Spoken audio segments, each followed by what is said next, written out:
Soyez les bienvenus dans cette émission. L'immigration sera une nouvelle fois au cœur du Conseil européen qui s'ouvre demain à Bruxelles alors que l'Europe se déchire sur ce dossier ô combien sensible. Alors aussi que le nombre de demandes d'asile a massivement baissé. Quelle politique d'asile voulons-nous demain? Ce sera le thème de cette émission. Bonsoir à toutes et à tous et merci d'être là. Georges-Louis Boucher, je vais commencer par vous. Est-ce qu'il faut refouler les migrants qui arrivent illégalement chez nous, en Europe ou en Belgique ? Mais en fait, vous posez simplement la question de ce qui se fait déjà maintenant. C'est-à-dire que soit vous arrivez sur un territoire et vous avez un statut, soit vous n'avez pas de statut et alors vous avez vocation à retourner dans votre pays d'origine. Mais est-ce qu'il faut les refouler, ce qu'on appelle le pushback, ce que Theo Franken la question n'est pas celle-là. A expliqué au lendemain du mini-sommet qui s'est tenu Sauf que la déclaration de Theo Franken fait 3 pages. Et vous avez repris, en tout cas beaucoup de médias ont repris 3 fois le mot pushback qui est dans la déclaration. La base de la déclaration, c'est quoi? C'est de pouvoir créer des voies légales et sûres d'immigration. Et donc, à partir du moment où vous avez des voies légales et sûres, il faut tarir les voies illégales. Parce que la situation actuelle, c'est quand même une belle hypocrisie. C'est de nous dire, il y a des gens qui arrivent sur notre territoire, on ne sait pas trop comment. Ça entraîne la perte, enfin la mort de milliers de personnes en Méditerranée. On est entre 5 et 10 000 et les chiffres sont sous-évalués. Et pour le reste, eh bien, tous ceux qui envisageraient une autre solution seraient inhumains. C'est la situation actuelle qui est inhumaine. Enfin, ce qu'il voulait dire, c'est qu'on renvoie les bateaux qui arrivent, par exemple, avec à leur bord des migrants recueillis en Méditerranée. Non, en tout cas, c'est les déclarations qu'il a faites. Mais madame, vous avez pris 50% de la déclaration. À partir du moment où vous avez des voies légales et sûres, et donc, c'est pas ça que le gouvernement va défendre demain au Conseil européen. La ligne du gouvernement, elle est très simple. Ce sont des hotspots, des voies légales et sûres et un renforcement du contrôle des frontières extérieures de l'Union européenne. C'est ça le point qui est défendu. Mais le reste est assez évident.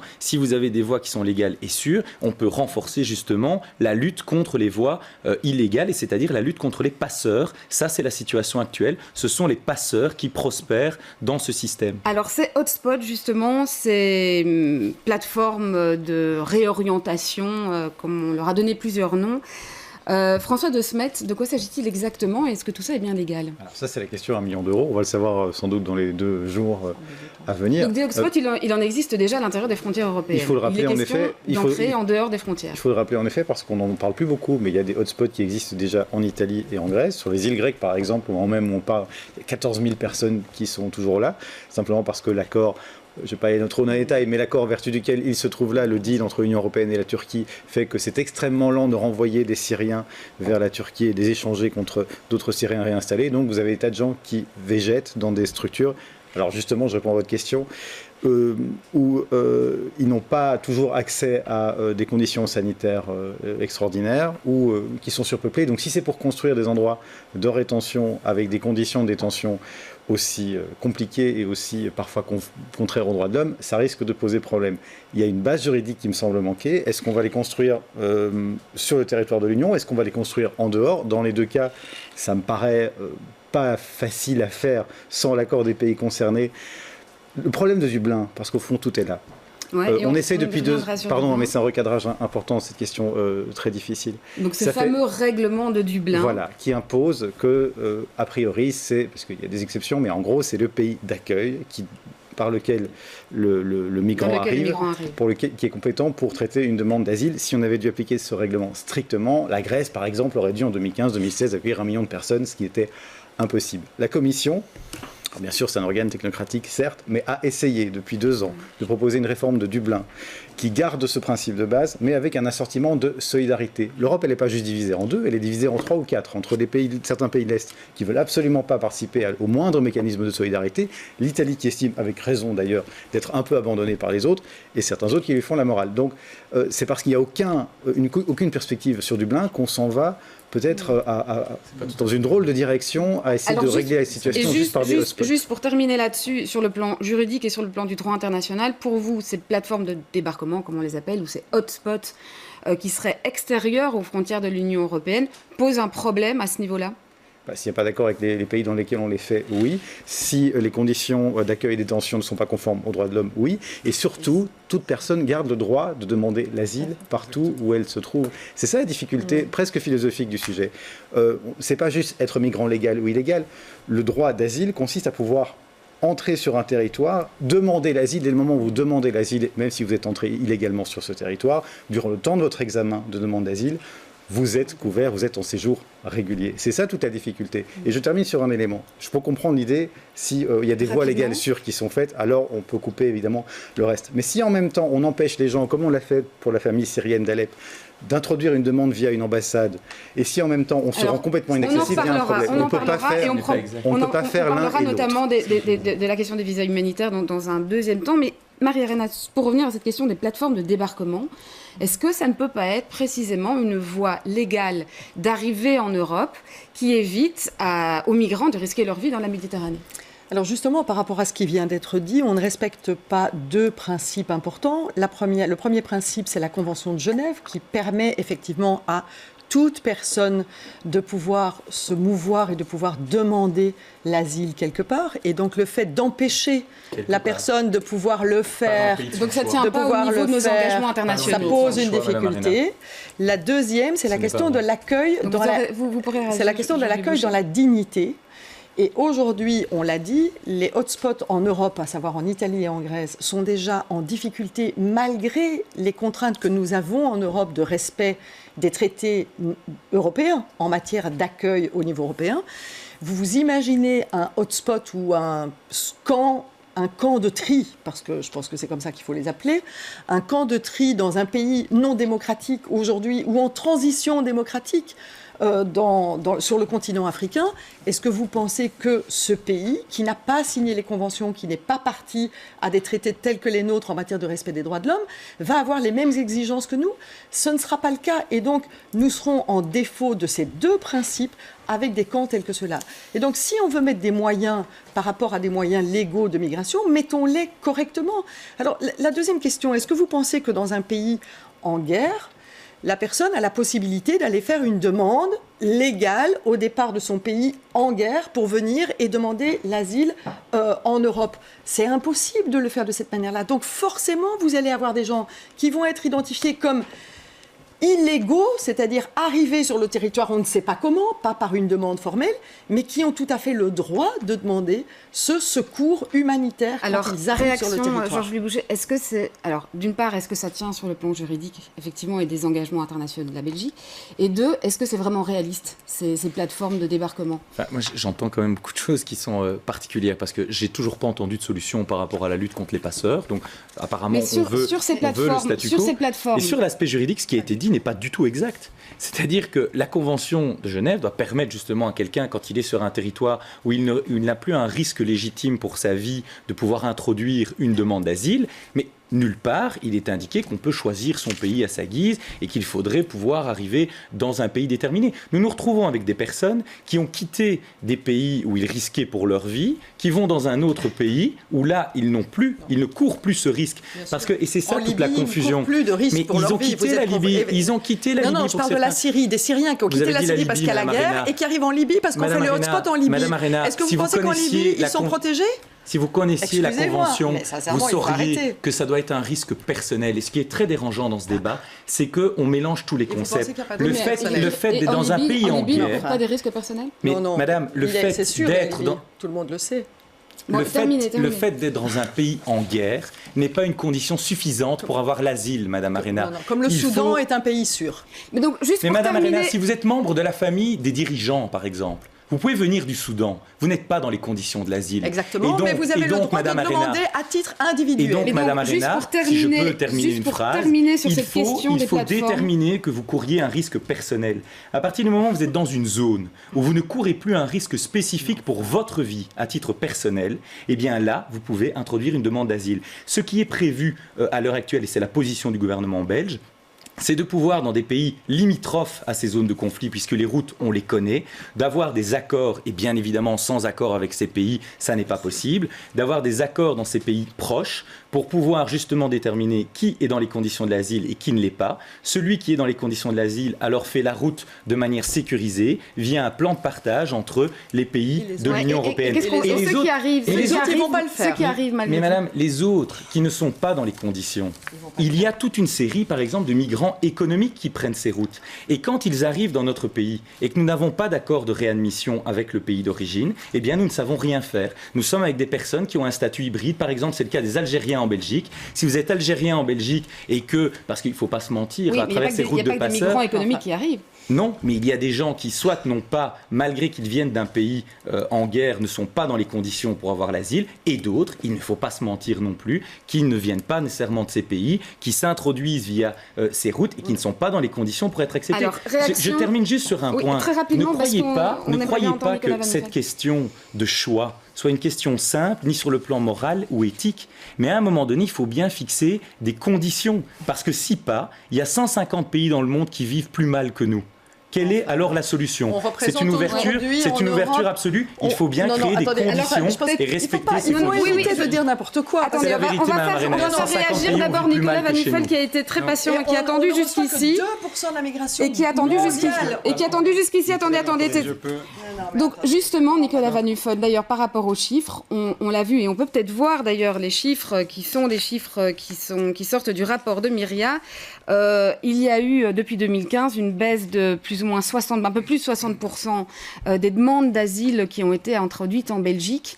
Dans ce dossier-là, quelle réponse est-ce que vous faites à la politique qui est défendue par le MR et par le gouvernement? Donc, en effet, le premier constat qu'on doit faire, c'est que s'il y a eu une crise humanitaire en 2015, avec 1 million d'arrivées en Europe, cette crise est passée aujourd'hui. On a eu une diminution très forte des arrivées déjà dès 2016. Aujourd'hui, il y a 43 000 personnes qui ont traversé la Méditerranée depuis le début de l'année. On parle d'un continent de 500 millions d'habitants. Il y a 43 000 personnes qui ont passé la Méditerranée. Une bonne partie d'entre eux, évidemment on n'a pas les chiffres de détail, mais au moins la moitié d'entre eux sont des gens qui viennent de pays qui font que d'évidence, ils auront droit, pas nécessairement au statut de réfugié individuel, mais à ce qu'on appelle la protection subsidiaire, c'est-à-dire la protection qui est réservée aux pays en guerre. Donc la fameuse crise migratoire, s'il y a eu un jour une crise migratoire, elle est globalement passée. Aujourd'hui, on est dans une situation où il y a une musculation politique qui se fait partout en Europe, je ne parle pas uniquement de la Belgique, sur cette question-là. La question qui se pose, c'est pas une question uniquement de morale ou d'éthique. La morale, l'éthique, on a chacun la nôtre. C'est une question philosophique. Il y a des droits qui sont reconnus au niveau international. Et nous, notre ligne de conduite au CNCD 11-11-11, c'est le respect du droit international.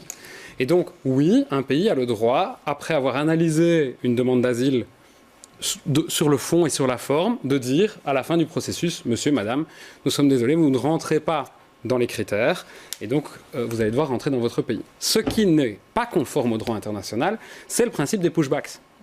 Donc le principe qui consiste à dire on va refouler des gens sans avoir analysé individuellement leur demande. C'est ce qu'on appelle, je voudrais aller au bout de mon raisonnement, c'est ce qu'on appelle le principe de non-refoulement, qui est contenu dans les conventions internationales.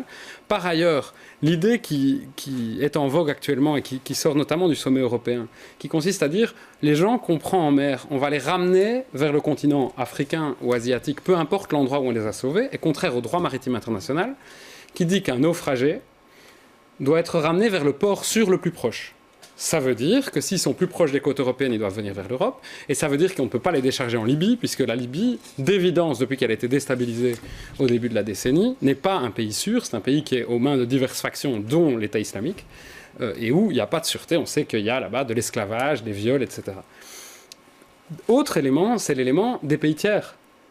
On veut aujourd'hui demander à la Tunisie, par exemple, qui est un pays à la démocratie fragile, où j'ai eu l'occasion de me rendre à plusieurs reprises, ce qu'expliquait Marie Arena, effectivement, qui est en transition aujourd'hui, qui a un niveau économique bien moindre que le nôtre. On veut lui demander de gérer ce qu'on refuse de gérer en Europe. Je rappelle, pour quelques dizaines de milliers de personnes, qui, si on les répartissait, représenteraient quelques centaines par pays. La solution, c'est d'abord, je le disais, le respect du droit international. Il y a un tas de mécanismes qui existent. Donc on parle de réinstallation, c'est-à-dire la possibilité que des gens dont le HCR a reconnu qu'ils étaient réfugiés soient amenés vers chez nous. C'est ce qu'on appelle les relocalisations, c'est-à-dire la solidarité interne qui a été mise en place en annexe un peu du règlement de Dublin. Et c'est aussi un vrai débat... Mais qui ne fonctionne pas du tout aujourd'hui. Alors, qui ne fonctionne pas par mauvaise volonté des États membres. Oui, mais c'est un fait qu'elle ne fonctionne pas. Oui, et donc il faut que la Commission prenne des sanctions, parce qu'il y a des décisions qui ont été prises au niveau du Conseil et que quand on est en déficit budgétaire, on se fait punir par la Commission, mais que quand on ne respecte pas ses engagements en termes de migration, on est insuffisamment puni. La Hongrie, la Pologne et ce genre de pays qui n'ont pas fait ce que le droit européen disait qu'elles devaient faire, doivent subir des sanctions. Ouais, alors Marie-Arena, et après je vous ferai les uns et les autres réagir. Peut-être juste là-dessus, en effet, demain sera discutée effectivement, encore une fois, cette réforme du règlement de Dublin dont François De Smet nous a expliqué les grandes lignes tout à l'heure. Qu'est-ce que vous allez demander ? Puisque ces mécanismes qui ont été demandés par certains pays, ces mécanismes de solidarité notamment, ou ces sanctions économiques, sont refusés par toute une série de pays, notamment ceux qu'on appelle du groupe de Visegrad, pays de l'Est. Alors, plusieurs choses. Donc, la Commission a fait plusieurs tentatives. Le Parlement européen a soutenu la Commission dans ses démarches, c'est-à-dire travailler sur Dublin, travailler sur la solidarité, envisager, pourquoi pas, une agence européenne de la migration qui permettrait de solidariser des moyens qu'elle pourrait octroyer à un certain nombre de pays qui font leur travail en matière d'intégration et de suivi des demandes des personnes qui demandent effectivement des personnes exilées. Et donc, il y a un certain nombre de solutions.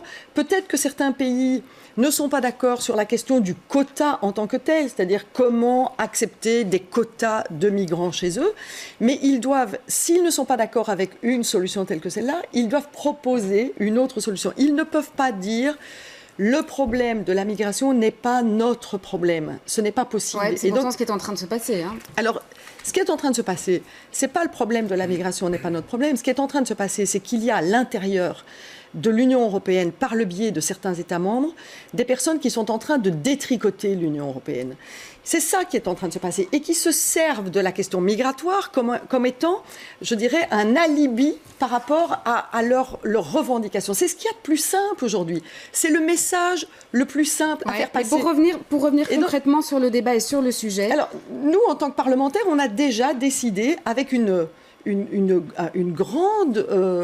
on a vraiment un compromis tout groupe confondu, qui vient du PPE, de l'ALDE, des socialistes et démocrates, des Verts, de la gauche radicale, qui dit ça. Il faut revoir Dublin, il faut des procédures qui sont des procédures légales en matière de migration, et il faut des processus de solidarité interne à l'Europe. Ouais, les procédures légales, c'est les visas humanitaires ? Alors, c'est toutes les procédures légales qu'on peut faire en demandant par les différents circuits pour pouvoir entrer au niveau de l'Europe. C'est-à-dire qu'on veut respecter le droit international et respecter les traités. Toute procédure qu'on mettra sur la table qui respecte le droit international et qui respecte les traités seront des procédures qui devront être analysées. Alors rapidement là-dessus, et en particulier François De Smet sur ces visas humanitaires. Il y a quelques visas humanitaires qui ont été accordés cette année. Pas quelques, soyons honnêtes. Un certain nombre. Oui. Il y en a qui ont fait débat, il y en a qui ont fait débat aussi. Je vais aller très vite. 2300 visas humanitaires en 2017, c'est beaucoup, c'est 2 fois plus que l'année d'avant et 3 fois plus que l'année d'encore avant. C'est vrai, on peut donner une plume au gouvernement là-dessus, tout en analysant ce qu'il y a dans ces chiffres, à savoir 1300 visas humanitaires qui sont utilisés pour des réinstallations, des accords que la Belgique prend de toute manière. Et dans les milliers restants, vous avez beaucoup de ce qu'on appelle des réfugiés sur invitation, c'est-à-dire les groupes de chrétiens syriens, par ailleurs en danger, et tant mieux qu'on puisse y revenir. Et ça me permet d'enchaîner sur la réponse à votre question. Si on essaye de dépasser le débat actuel et d'imaginer une solution qui peut tous nous agréer, c'est vrai qu'il y a des formes d'externalisation qui sont tout à fait positives. Pourquoi, en effet, ne pas imaginer qu'un jour, en cas de crise humanitaire grave, des migrants ne puissent pas demander l'asile à l'Union européenne, qui fasse une répartition, donc qu'on aille les chercher, une agence européenne de migration. Pourquoi pas ? Qu'on coupe en effet le marché des passeurs, qui en effet sont les premiers à enfreindre les droits des migrants, et qu'on fasse une répartition entre nous. Dans un monde idéal, une Union européenne solide pourrait se mobiliser pour faire une répartition de ce genre-là, pour agir en crise par crise, ce qui n'empêche pas d'agir contre la migration illégale d'autre part, et d'avoir un rapport peut-être autre avec la migration économique dont nous pouvons avoir en partie besoin. Si on arrive à combiner tout ça, alors, me semble-t-il, on pourrait avoir un rapport beaucoup plus apaisé et construit avec la migration et qui respecte le droit international. Alors justement, la migration économique, puisque vous en parlez, Georges-Louis Boucher, est-ce qu'il faut introduire des quotas pour accueillir des migrants économiques. Puisqu'effectivement, on parle beaucoup et souvent on fait la confusion entre les réfugiés politiques d'une part et les migrants économiques d'autre part. Il s'agit bien de deux cas tout à fait différents. Donc par rapport à la migration économique. Mais ce qui est surtout intéressant, si je reprends le débat précédent, c'est qu'à l'arrivée, quand c'est M. De Smet qui le dit, Mme Arena est d'accord, mais en fait on dit exactement la même chose. Il y a juste un point qu'on ne dit pas. Et alors ça c'est intéressant dans les propositions de M. Van Nuffel, c'est que dans les propositions de M. Van Nuffel, c'est comment gère-t-on quand on a des migrants sur le territoire européen. Mais par contre, la question de savoir comment arrivent-ils et faut-il contrôler les frontières de l'Union, ça, il n'y a pas eu de réponse. Vous avez parlé de réinstallation, c'est pas ce que Et moi, j'ai parlé d'une agence européenne, pas d'une agence libyenne. Mais donc, Madame Arena, que ce soit une agence. Madame Arena, la question du hotspot, c'est pas de dire que ce soit une agence libyenne. L'agence libyenne, c'est ce qui existe maintenant. Et alors, ça ne vous choque pas. À l'heure actuelle, l'Union européenne a délégué à la Libye. Ça ne vous dérange pas la gestion. Et moi, je ne vous interromps jamais, Mme Arena, donc j'aimerais bien que ce soit la même chose. Alors rapidement, et comme ça, on passe au débat suivant. Je ne vous ai pas interrompu jusqu'à présent.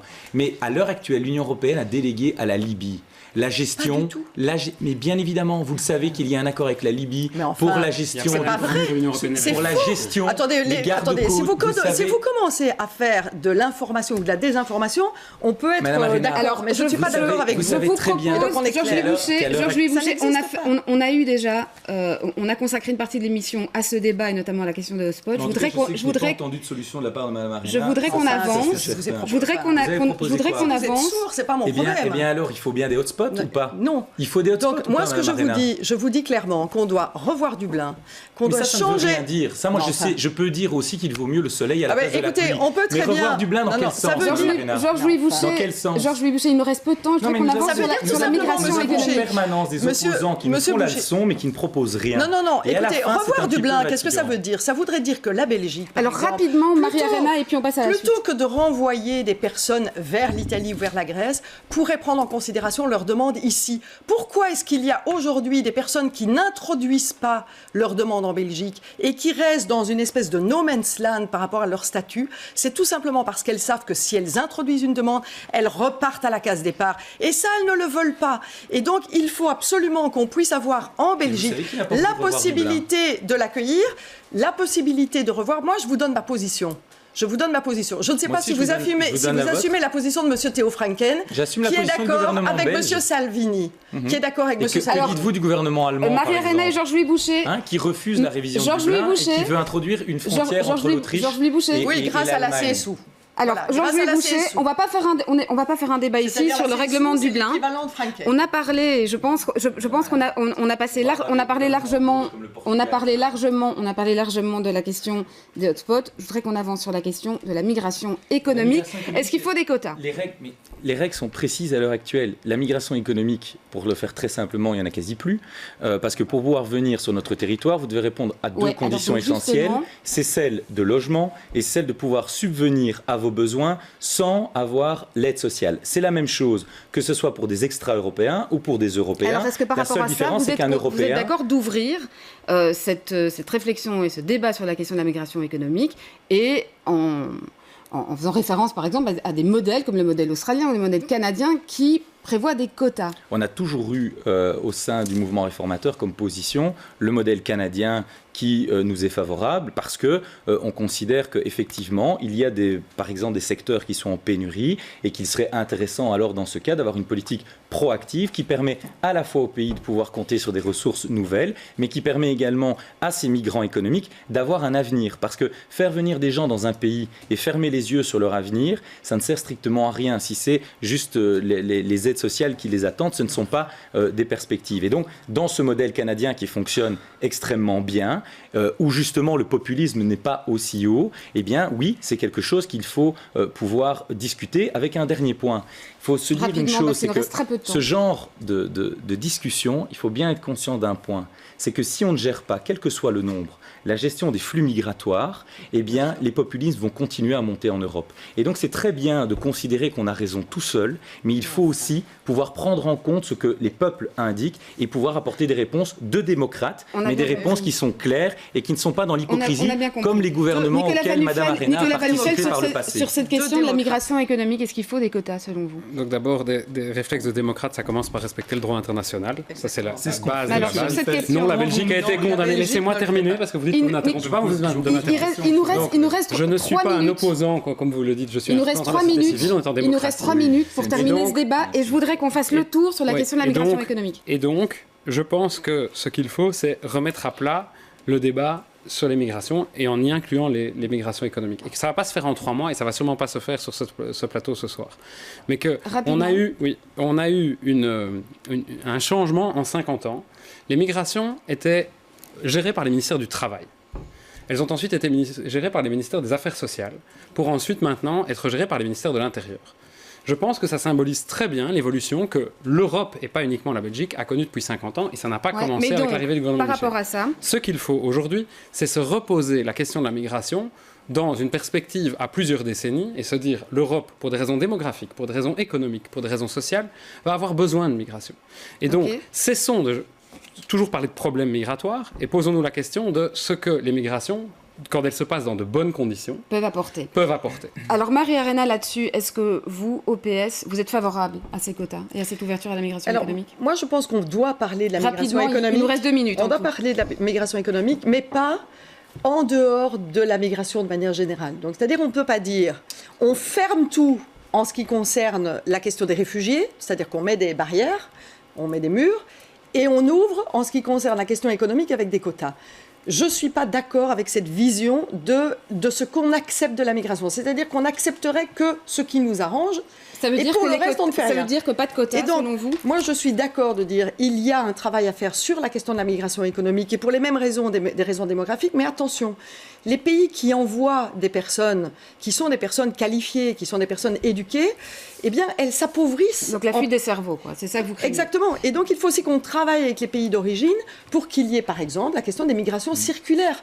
Avoir plus de mobilité, plus de fluidité dans la circulation des personnes. Alors, je suis désolée, je suis obligée de vous interrompre. Il nous reste 1 minute. François De Smet, pour terminer là-dessus, vous aurez le dernier mot. Sur les migrations économiques, beaucoup de choses intéressantes ont été dites par les 3 personnes ici. En fait, je vais juste dire 2 éléments. Vous allez faire la concrets. synthèse? Non, mieux que ça, on va aller plus loin.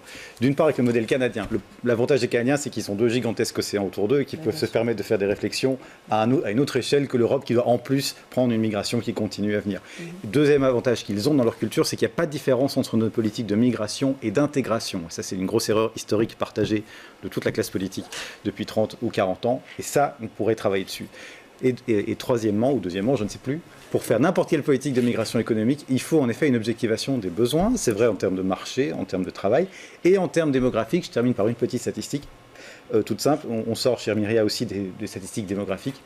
Depuis 2015, dans toute l'Europe des 28, il y a eu un croisement des courbes de naissance et de décès. Depuis 2015, il y a davantage de gens en Europe qui meurent que de gens qui naissent. Ça ne veut pas dire que la solution est nécessairement la migration. On peut aussi faire plus de bébés, mais il y a un espace quand même pour une politique de migration économique intelligente, actée avec tous les acteurs de la société, la Banque nationale, le Bureau du Plan, pourquoi pas nous-mêmes, plein de gens pour objectiver les besoins démographiques et économiques. Très bien, merci à tous. Le débat est terminé. Il est terminé sur ce plateau, mais on a bien compris qu'il était loin d'être fini.